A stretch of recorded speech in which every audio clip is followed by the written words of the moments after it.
I'm Penny Spanbauer, the Recruiting Delivery Manager here at Impact Business Group. I wanted all of you guys to know that we did receive your webinar registrations, and I know that many of you had specific questions, and you submitted those questions along with your resume.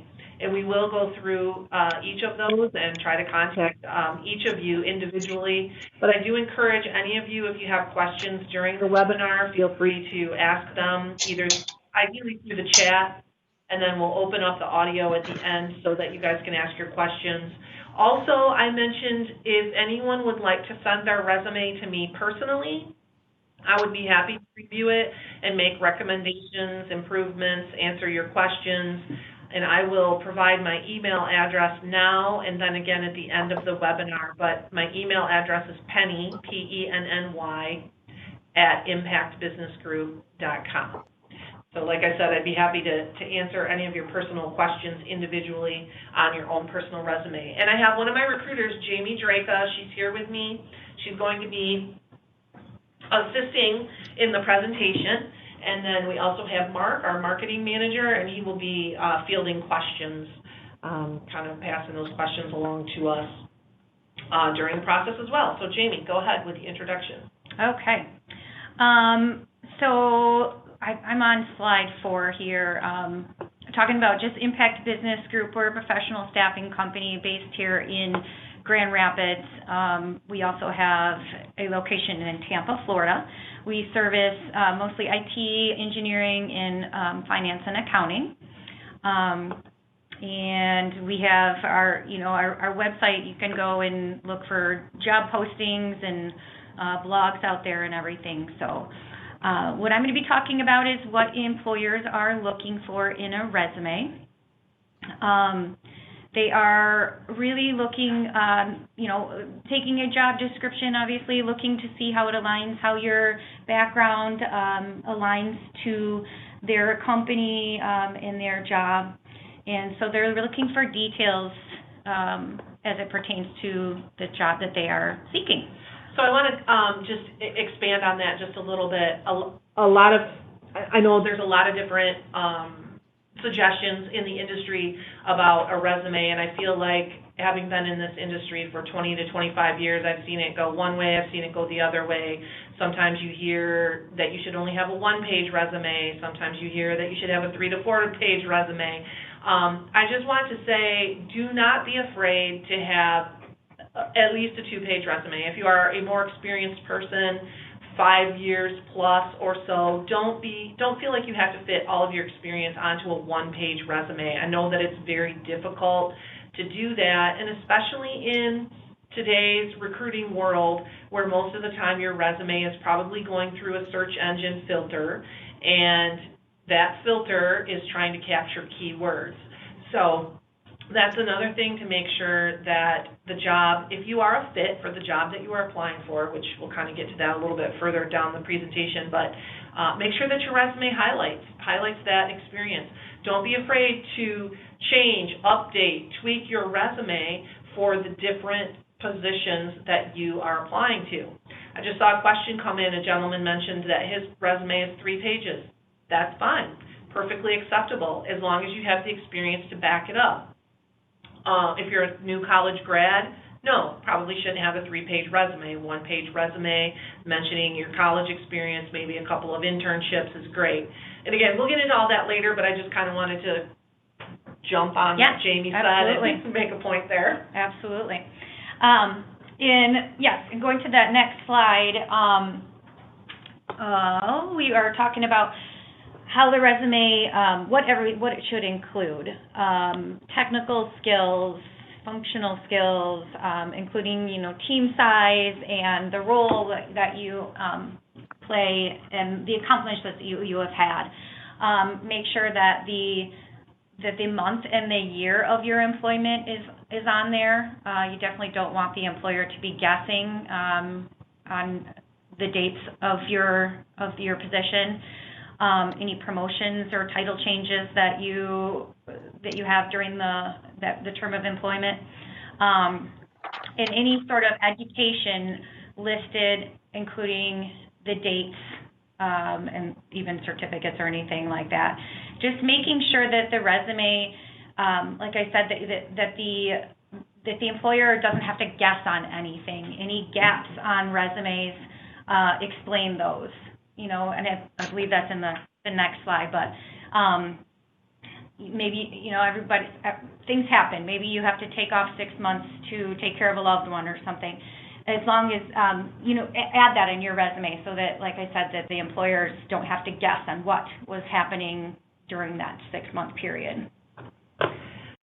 I know one of the questions that we often get with education, a lot of people will say, well, if I put the year that I obtained my degree, my college degree, an employer might think that I'm too old. And so I have seen it both ways. I've seen it go both ways, where some people do list the year that they obtained their degree, and some people do leave that off. I'm perfectly comfortable with it either way. I think most employers, as long as you have the experience to back up what they're looking for, they're not going to be too stringent about having the year that you obtained your degree, but some of them do specifically ask for it. So as a recruiter, a lot of times I do have to specifically ask for the month and the year that you obtained your degree, because some employers are very particular about that. Dawn asked, do you have an example of a resume to reflect gaps in employment? And I think, are you asking how to fill in those gaps, Dawn? I think that's probably what you're asking is, how do you fill that in? And just like Jamie mentioned, just be honest. If you have a few years off due to whatever the case may be, I would keep that section very brief, and I would just probably say, like Jamie mentioned, taking care of a loved one, or pandemic time off. That's a great one, Terry. Searching for work. Quite honestly, with everything that's happening in the market today with the pandemic, that one is pretty easily explainable. But again, just be honest with it. List the reason. If you aren't comfortable listing the reason, I would maybe just put on my resume, see me for clarification, or details upon conversation, or something like that, where you can really talk to them and explain the situation of why you were off work. So Terry asked, should you limit your work experience to the last 15 to 20 years? I think it depends on what type of position you're applying for, Terry. If you're applying for a higher level opportunity, I don't know, 15 to 20, it depends. I think maybe 5 to 10 would suffice for most of the professional opportunities that we work on. But again, it kind of depends on the level of position that you're applying for. If you're going for a director level position and you have 15 to 20 years of work experience that can really show your progression through, through different jobs, and what am I trying to say? I'm not looking for the word progression, but promotions. Yes, that's the word I was looking for. And, if you can show promotions and advancement of work responsibilities, 15, 20 years could certainly suffice. Just make sure that those 15 to 20 years are relevant. If you started as a pizza delivery guy, you don't really need to put that on your resume, but just make sure that that experience is relevant to the position that you're going for. And then Kim asked, would you explain that in a cover letter or the actual resume? And Kim, are you asking about, I think she's probably going back to the gaps in employment, if you explain that in a cover letter or the actual resume. And so I got to be honest with you guys, I've been doing this 25 years. We never read cover letters. Those are the absolute first thing to go in the trash. Yeah. And I can't imagine that there's a lot of HR, in-house corporate HR people out there that read cover letters either. So I would include it on your resume, Kim. That's actually going right into my next slide. And yes, we can go right into the cover letter. Like Penny said, we don't really focus much on the cover letter, and I don't really feel that employers do either. What they're looking for is the specific skills that you have as it pertains to the job that they are searching or that they're trying to obtain. So cover letters, really maybe a short, we call it professional summary up at the top, kind of in lieu of the objective statement, but I mean just a couple sentences of what you are looking for in your next career.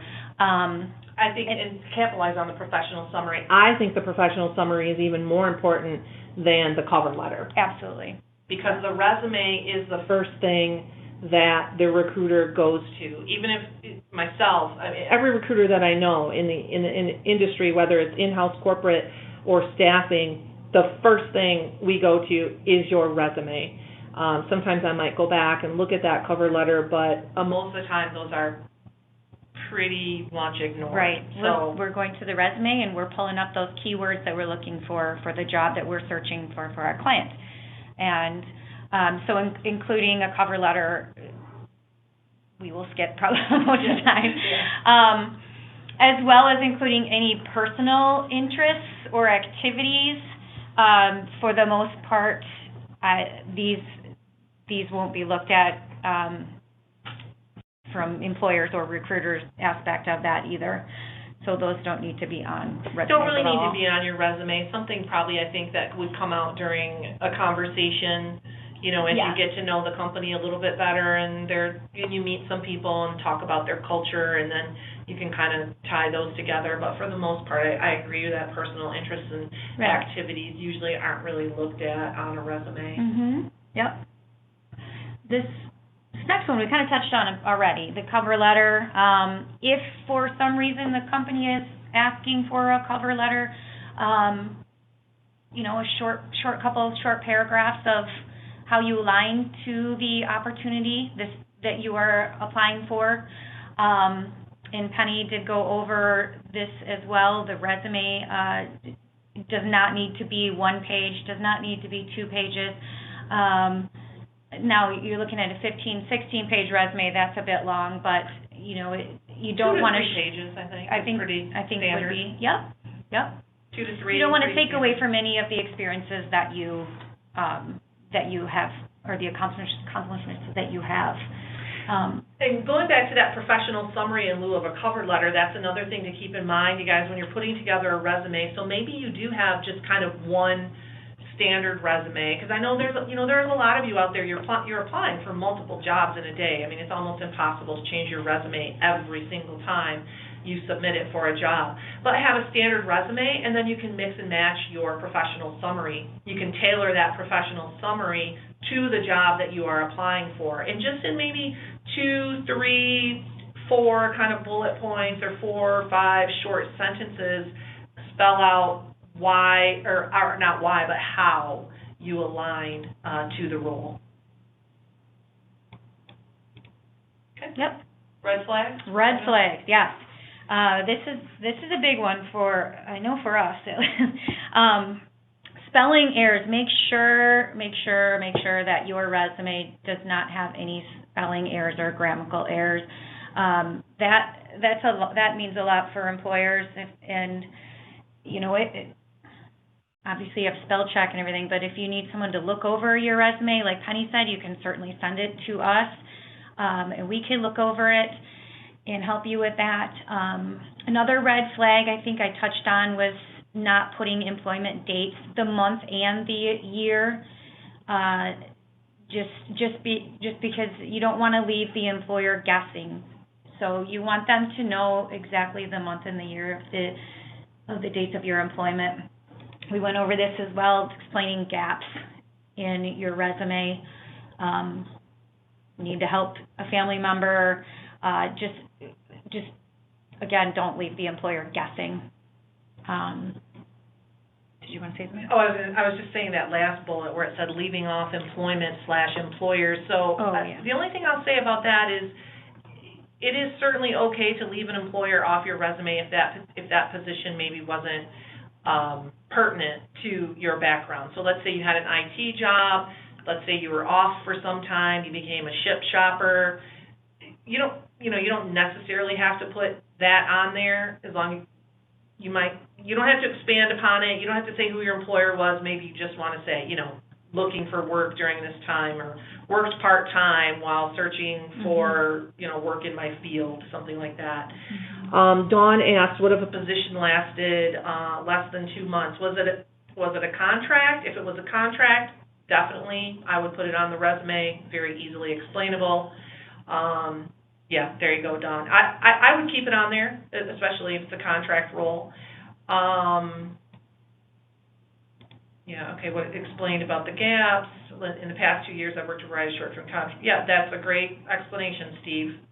In the past 2 years, Steve was asking, what is there that needs to be explained about the gaps? The way that he explained it was, I've worked a variety of short-term contract jobs, easy for me to say. One of the things I was going to say, too, if you do have a lot of contract positions, so let's say the past 2 to 3 years you've mostly been working contract, or in your case, Dawn, maybe you had a couple of short-term contract roles, I tend to lump those under, let's say, 2018 to 2020, various contract opportunities, and then maybe just hit some of the high points of those contracts, maybe hit 2 or 3 bullet points that are relevant to the job that you are applying for.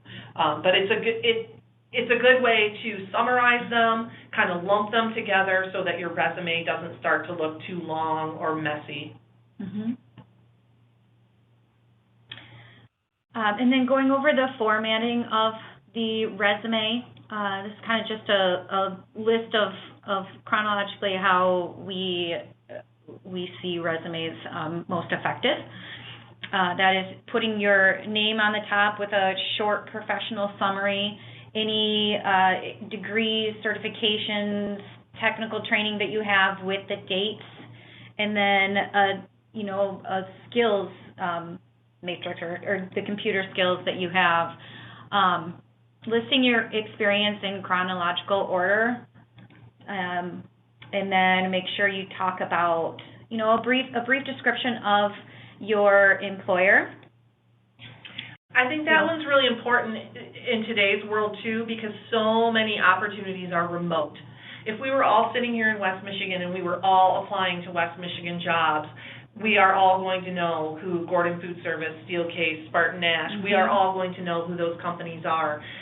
But so many of these opportunities now that we are staffing for are remote, and we get so many resumes with company names, and obviously I can go out and I can Google that company and I can look that up, but I think it doesn't hurt just to say, very briefly, Spartan Nash, wholesale grocery distributor, Steelcase, furniture manufacturer, just so the potential employer, especially, again, if you're applying for something outside of this area. If you're in West Michigan and you're only applying to West Michigan jobs, it's probably not that important to detail your employer, because we are all going to know, the employers in this area.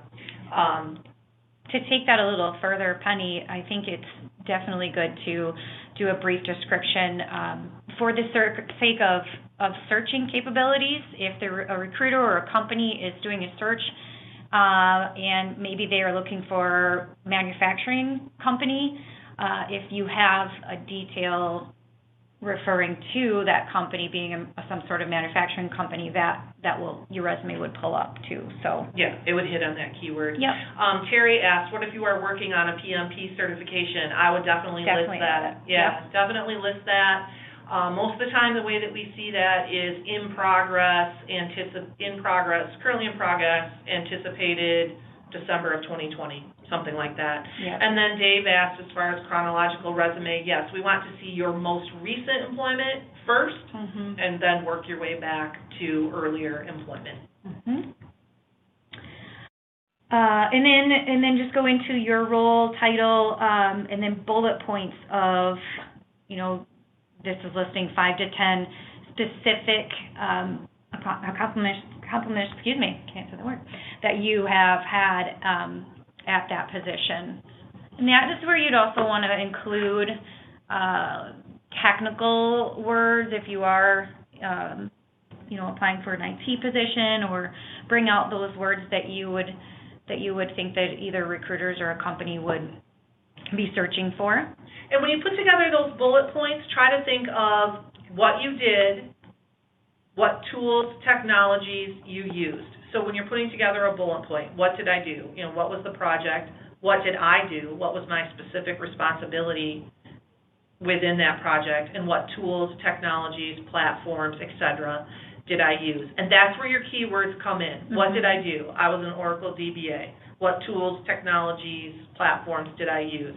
And obviously not every single bullet point needs to encompass that, but again, the more you just kind of keep that in your mind and think about what did I do, what tools, technologies did I use, and then also, even to go one step further, what was the result, what was the outcome, and then that thought process of putting together those bullet points will definitely make sure that those keywords pop up on your resume multiple times.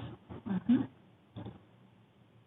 And then ending with just the references. That is something that doesn't need to be on your resume. Usually that is towards the end of the process, even, after the interviewing process or so. That's when we would probably ask for those, or an employer would ask for those. So there's no need to add those onto your resume.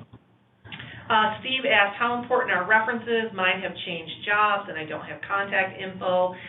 Personally, from an application standpoint, we never look at references. I would not even put them on a resume, but I would want to make sure that I do have some professional references that I could provide if and when the company asks for them, because most employers will check references during the hiring process. So I would not list them on your resume, but I would make sure that I do have them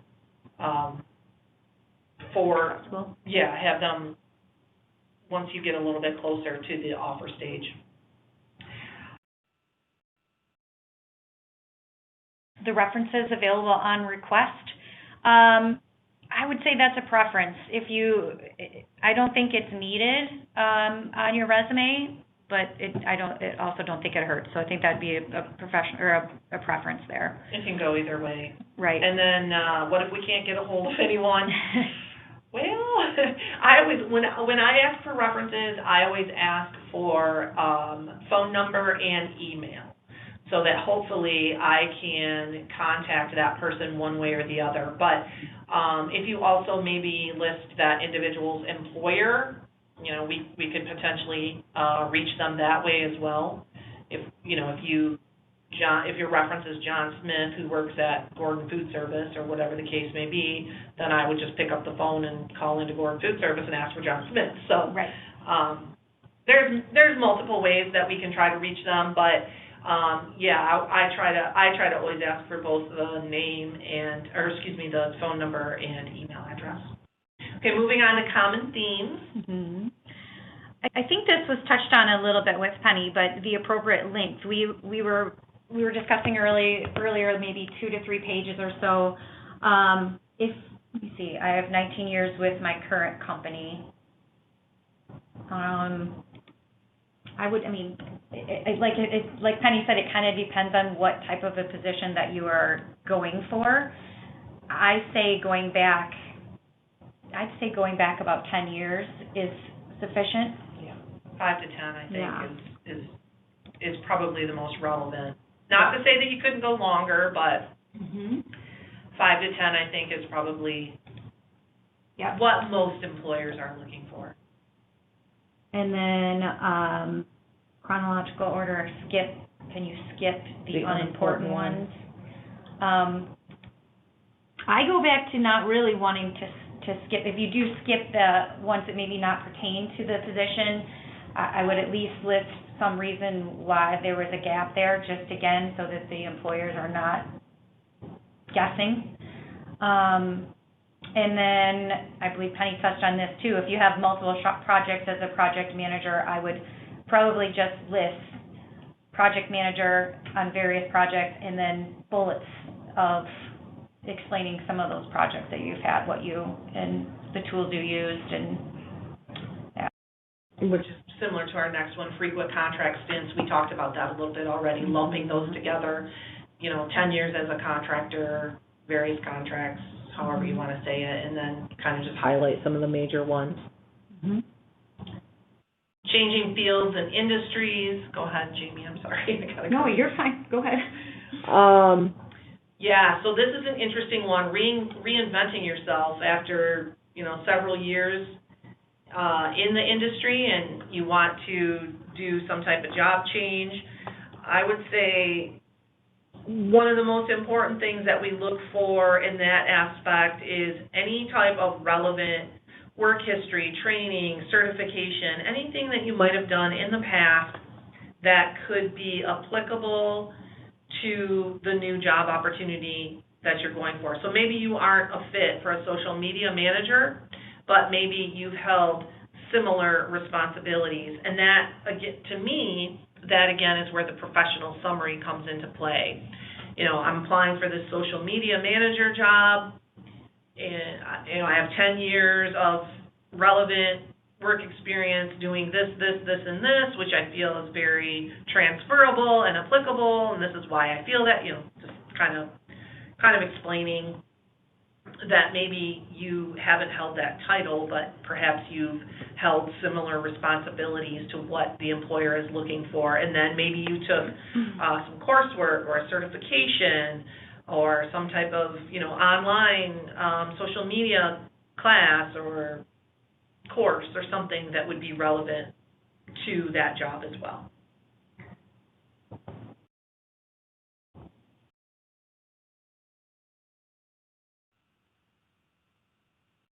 Okay. And then undergrad, recent graduate resume writing.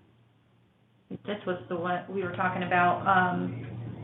Obviously, you're not going to have a lot of work history there, but I would include school projects that you have had. Try to avoid all the personal interests. That's when we probably would see a one-page resume there, because there's not a lot of work history, but bring out a lot of the technologies that you have had or you have learned in school, and like I said, any projects. Do you have anything to add to that one? No, that's good, yeah. Okay.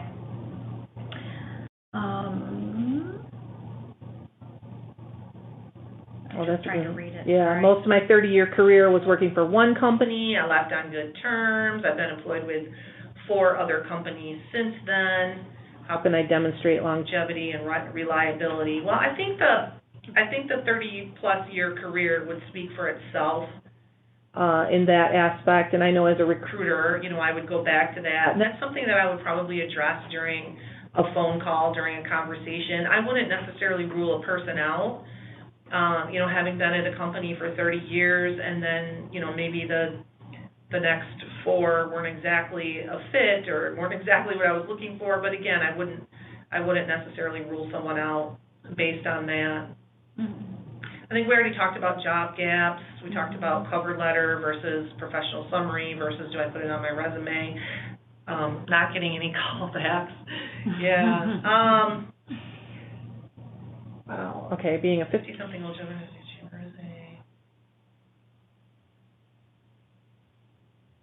Yeah, I don't know. How would you address that one about not getting any callbacks? The callbacks. Let me see. I guess if you're not getting any callbacks, I'd get a good recruiter in your corner. There you go. Make sure we look at your resume. We can tweak it. We can change it up. We can help you in those aspects. That could be. It could be your resume. The employers or companies will be looking, and maybe your resume is not portraying how do I want to say it? What am I trying to say? I'm sorry, I wasn't listening. Your resume is not portraying the right information, yeah. Or maybe there's spelling errors. Maybe it's not. Maybe the look of it is just it's not catching the employers. Maybe there's not enough technical skills listed, so it's not pulling any. When the recruiters are doing searches or the company's doing searches, it's not pulling your resume. I would start with the resume and see if there's anything that could be adjusted there. That would be my advice. Mm-hmm. Terry, you had a question that popped up. I'm on your resume right now on our I will contact you personally. I will take a look at your resume, and I will contact you personally and see if perhaps there's anything that's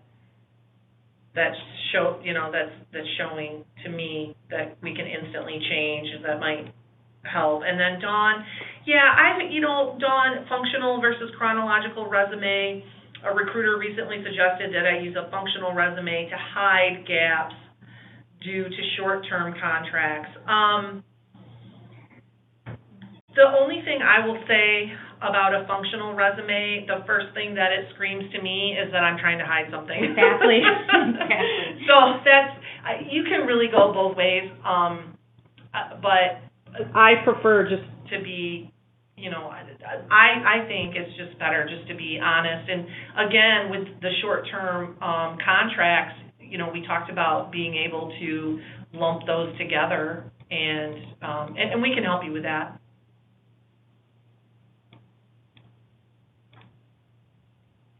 Do you want to open up to questions? Sure, yeah. Okay.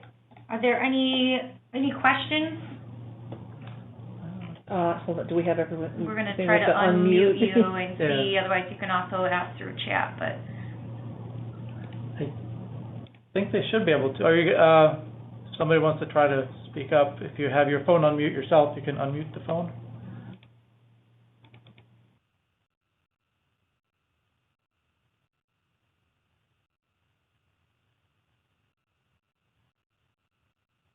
Yeah, this is Terry Christopher. Can you hear me okay? Yes, now we can. Yeah, I posted this in the chat too. Some companies that are more sophisticated in their hiring processes have actually automated systems that filter out people right away. My former company did that, so I know that process is there. So how do you kind of get around those automated filtering systems? Try to work with a recruiter who can get your resume directly to the hiring manager. That's one way. I don't know. That's difficult because obviously you don't know what they've programmed those systems to hit on, right? You don't necessarily know which keywords they're hitting on and which ones they aren't. So that's I don't know. I think that's a tough one, Terry. And a lot of companies are unfortunately doing themselves a disservice by filtering those out, because you could have a really good person that may not just hit on all of those keywords that they're looking for, but you joke, but I seriously think that working with a recruiter would be the best bet there, because we would have direct line to the hiring manager. And most of the time, we try to. Most of the time, and you wouldn't have to deal with those automated. Yeah, we do not have an automated system here. We do not. We are the automated system. Okay, thank you. Mm-hmm. And then Terry asked, employer looking for MCSA or MCSA certs, and those certs have expired, although the technology is still supported.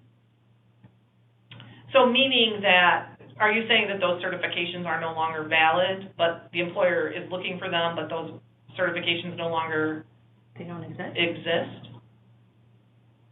Or okay, those are being retired. I don't know.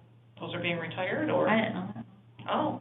Huh. I was not aware of that. I was not okay, either. so those certifications are being retired as of January 2021, but the technology is being supported through 2029. Well, I would make sure that if you have the certification, then, I would make sure that your resume lists that certification, even though, look at me, right. We had no idea those certifications were retired. I didn't know.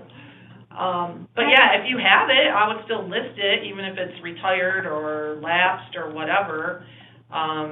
You can certainly list that it expired in January 2021 or that it retired in January of 2021 or something like that. But if you had it or if you still have it, it's certainly relevant. Yeah, I can jump in real quick. And something else to do is maybe go on LinkedIn and find out what's the technology they're using at that company, because they may be using an older version and your certification may be just fine with the version they're using. So I would find out what exactly they're using and see how it lines up. Dave asked the question, what's the key to a 50-plus-year-old job seeker with a lot of experience. That's one of those scenarios, Dave, where I would probably have multiple resumes. So have your baseline resume, which is all of your experience, everything from the time you graduated college until now. Have all of your experience listed. You may have a running resume that looks like that, and that's perfectly fine. And then probably what I would do is, based on the opportunity that I'm applying for, is I would go ahead and pare that down. If I'm applying for an upper level management position or a director position, I probably want to show the past 10 to 15 years. But if I'm applying for something maybe not quite that level, maybe I only show the past 5 to 10 years. But having that entire list of experiences is not necessarily a bad thing to have. It's just that obviously with that much experience, your resume is, tends to get really long, and that's not something that you probably want to submit for every single position. And that could actually, too, be a good case of where a functional resume might work better for you. So you have your chronological resume, have one that you pare down based on the opportunity that you are applying for, and then also have another copy that's a functional copy that, is a shorter functional copy that might be applicable to certain positions as well. Yeah, hi, this is Dave. Can you hear me? Yes, we can. Thank you for that answer. That was very helpful.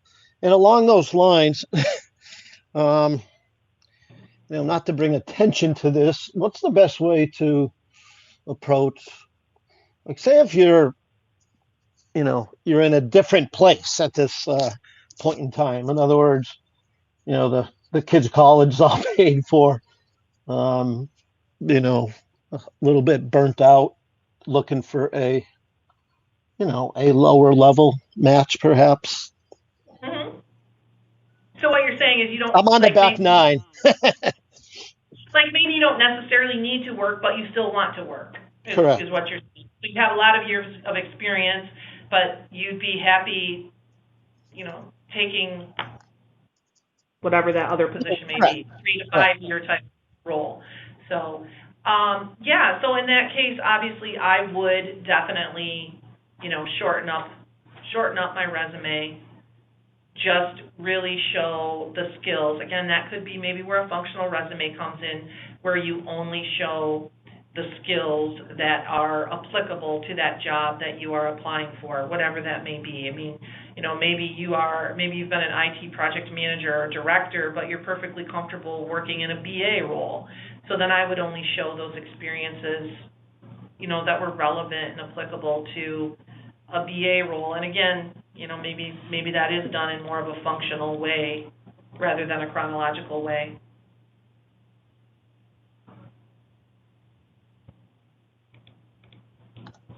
And then someone made a great suggestion here. Someone just made a great suggestion is you can use your professional summary for that as well. I have however you want to word it, I have 30 plus years of experience, been there, done that, not really looking for, obviously don't use those words, but you know what I'm saying. Been there, done that, not looking for that type of pressure in my career, perfectly happy doing these types of roles, that type of thing. I get a lot of emails saying, after careful review of your qualifications, we've decided to move forward with other candidates who meet our needs more closely. What can I do about those? How do they know my qualifications? They really don't, because they haven't spoken to you. Aren't resumes about past jobs and not qualifications for their jobs? So, yes, you are right. It is very difficult. It's obviously someone, HR person, the recruiter, the filtering system, whatever it may be, did not see something in your resume that he, she, or it was looking for. But that could be maybe where you use that professional summary to maybe tie in some of those key points. Whatever their job description is, maybe just hit on 2 or 3 of their top key qualifications and list that in your professional summary, and make sure those keywords are bulleted or highlighted or something along those lines so that they pick up on them. Many job descriptions require skills like time management, detail oriented. Yeah. That's fluff. It's fluff. It's fluff. I don't know. When we post jobs here, I pretty much try to remove all of those qualifications because, yeah, duh, every employer is looking for that. Like, why they put it in a job description, I have no idea. That doesn't need to go on your resume. Yeah, it doesn't really necessarily need to go on your resume. Maybe if you do want to highlight it, again, back to that professional summary. As you can see, by my long tenure at ABC Company, I was very detail oriented and organized. You can make if you're seeing it in a lot of job descriptions that you are applying for, then maybe I would just hit it very quickly, just in a really brief sentence in your professional summary.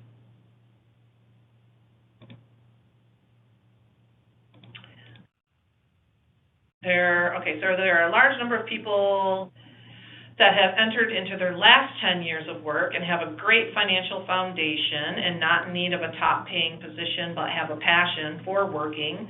Should the applicant put the mid-range when asked what salary is desired?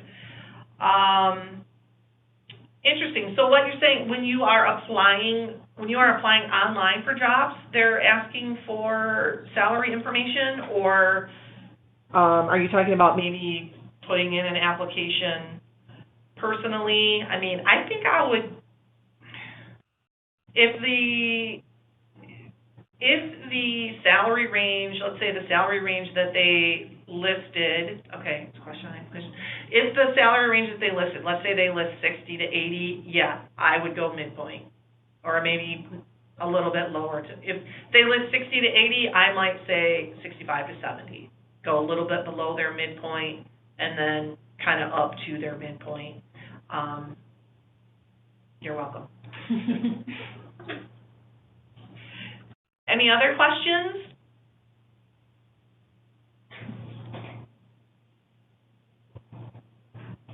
Well, I hope that you guys found this helpful. This is the second time that we've done the resume workshop, and I know it's a very popular one. Jamie has one slide to wrap us up about what's next. So let you guys know what we are going to do from here. Yeah, we just wanted to let you know that there's going to be a link to the recording that will be emailed out and posted on our social media and our website. Yep. And you can tweet us with questions or comments, or visit our website, and there's our jobs will be up there, our blogs and previous webinars that you can review as well. So, and then Penny, again, her email. Yes, my email is Penny, Penny, Penny at impactbusinessgroup.com. Correct. And then there was one question here about relocating. I'm trying to move to Grand Rapids. How can I move across country? Meaning you want to secure a job before you relocate. One of the things I think that's so frustrating as a recruiter looking through a resume and somebody applies to a position that we have here in West Michigan and you live out west, and my very first question is, are you trying to relocate to Michigan? Mm-hmm. So I was just typing an answer to this question, but what I specifically do when I talk to a candidate who is trying to relocate to this area, right underneath their name, I put relocating to West Michigan, so that the hiring manager knows specifically that this candidate is trying to move here. So I think that's really, really important to highlight that. Hopefully that answers your question, Steve. And thank you, Dave. Yes, I can put my email address in the chat. Now that I have you all excited about reviewing your resumes, please know I'm going on vacation. But I will be back next week, and I promise I will look at your resumes. All right, thanks, everyone.